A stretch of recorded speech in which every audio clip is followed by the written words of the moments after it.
218,000 people turned out for opening week. 20-year-old Filipino tennis star Alex Ayala has sent Melbourne Park crowds into an absolute frenzy. Buong mundo ginulat. Alexandra Ayala mas sikat pa sa World Norm 1, Carlos Alcaraz at Aryna Sabalenka. Buong mundo ginulat. Nakakagulat talaga dahil kinikilala na si Alex Ayala bilang pinakasikat na tennis player ngayon sa buong mundo. Dinaig pa ang mga world number 1 sa men's at ladies na sina Carlos Alcaraz at Aryna Sabalenka.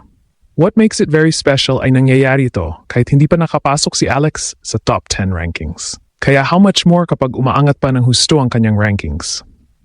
Kapag nag-number 1 sa buong mundo? Well, Alex reminds us of Manny Pacquiao na nagiging pinakasikat na boxer sa buong mundo ng boxing.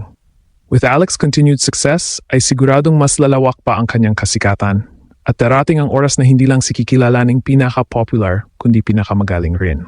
Well, yan ang ating pag-usapan in this video.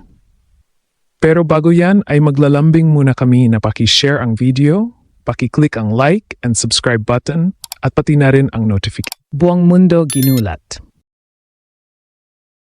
At ngayon, isang pangalan ang umaalingaw-ngaw hindi lang sa Pilipinas, kundi pati sa United States at buong tennis world, si Alexandra Ayala. At ang mas nakakagulat, hindi lang siya sikat, kundi sinasabing mas pinag-uusapan pa kaysa sa mga world number 1 tulad ni na Carlos Alcaraz at Aryna Sabalenka. Hindi dahil number 1 na siya sa rankings, kundi dahil sa impact. Isang klase ng presence na hindi nasusukat sa numero, kundi sa ingay ng crowd, sa dami ng nanonood, at sa lakas ng kwentong dala niya sa bawat court na pinapasukan niya. Dito na pumapasok ang pinakakakaibang parte ng kwento. Binabasag ni Alex ang traditional hierarchy ng tennis. Sa isang sport na nakabase sa rankings, titles, at Grand Slams, biglang may isang pangalan na hindi pa top 10. Pero siya ang sentro ng usapan. Hindi ito normal. Hindi ito inaasahan. Pero nangyayari. Sa mga tournaments tulad ng Miami at Melbourne, hindi lang laro ang ipinapakita niya. Dala niya ang emosyon ng isang buong bansa. May pila ng fans, may sumisigaw ng pangalan niya, may global attention na parang matagal na siyang superstar. At doon siya nagiging iba, hindi lang atleta, kundi simbolo ng pag-asa at posibilidad para sa mga Pilipino.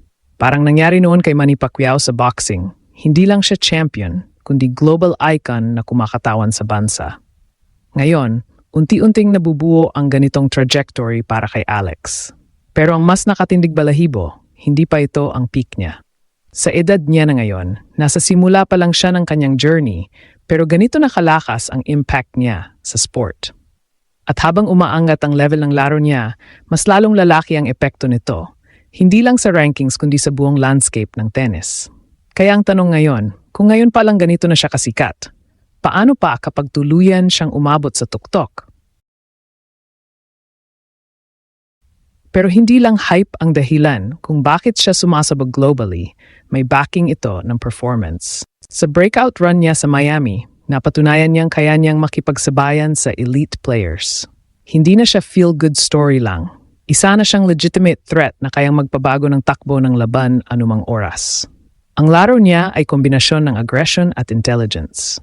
Bilang isang left-handed player, may natural advantage siya sa angles at spin. Isang bagay na nagbibigay problema kahit sa top-tier opponents. Pero higit pa dun, ang tunay niyang lakas ay nasa decision-making, court awareness, at mental composure.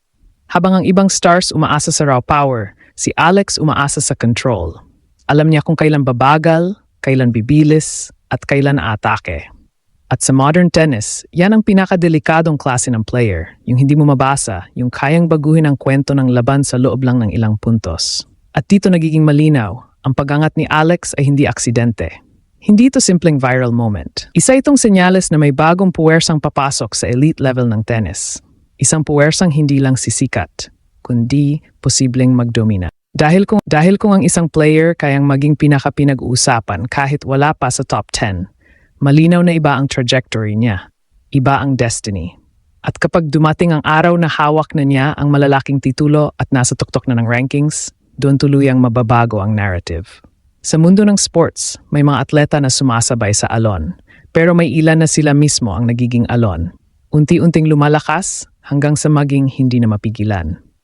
At ngayon, ramdam na ng buong mundo, hindi na lang paparating si Alexandra Ayala, andito na siya. At dito na pumapasok ang mas malaking usapan, hindi lang tungkol sa laro, kundi sa epekto ni Alex sa global stage. Kasi habang tumataas ang kasikatan niya, mas lumalakas ang pressure. Hindi lang siya basta naglalaro para manalo. Naglalaro siya habang bitbit ang expectations ng fans, ng media, at ng buong bansa. At sa ganitong level, maraming players ang bumibigay. Pero kay Alex, mukhang lalo pa siyang Dito mo makikita ang rare quality, yung ability na nagawing fuel ang pressure. Habang lumalaki ang spotlight, mas nagiging composed siya. Parang hindi siya hinahabol ng moment, siya mismo ang kumokontrol dito. At ito ang difference ng good player sa potential superstar, yung kayang dalhin ang big stage nang hindi nawawala ang sariling identity. At habang patuloy siyang napapansin sa US at international scene, unti-unting nagbabago ang tingin ng mundo sa Pinoy athletes sa tennis. Hindi na lang tayo underdog story. Hindi na lang tayo nice surprise. Dahil kay Alex, nagkakaroon ng bagong standard na ang Pilipino kaya makipagsabayan at kaya ring manguna. Pero kasabay ng pag-aangat na to ay isang mas mabigat na tanong. Kaya ba niyang i-convert ang kasikatan sa legacy? Kasi sa dulo ng lahat, hindi sapat ang hype kung walang titles. Hindi sapat ang ingay kung walang championships.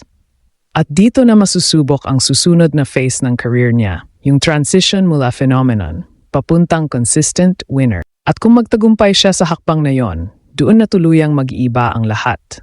Hindi na lang siya magiging pinakasikat, posible siyang maging isa sa pinakamagaling. At kapag nangyari yon, hindi lang niya binago ang kwento niya. Binago niya ang buong narrative ng tennis para sa susunod na henerasyon ng mga Pilipino.